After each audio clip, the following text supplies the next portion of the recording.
घरे ले जबे हमरा कहिया बैठे बेट कार में। तो सुन भरोसा छो हमारा प्यार पर तो चल छौरी नदी किनार पर। भरोसा छो हमारा प्यार पर तो चल छौरी नदी किनार पर।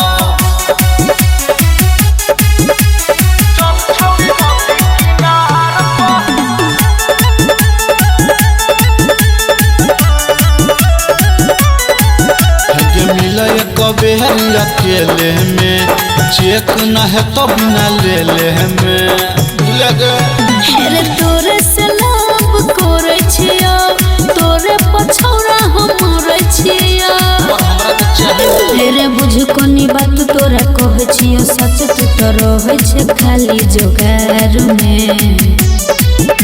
भरोसा छो हमारा प्यार पर तो चल छौरी नदी किनार पर। भरोसा छो हमारा प्यार पर तो चल छौरी नदी किनार पर।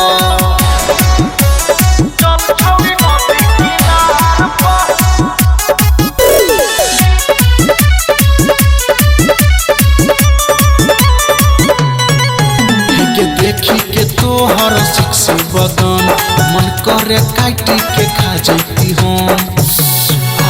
अरे फालतू के बात तू न बाज कनियो न छोरा तोरा लागे छो लाज।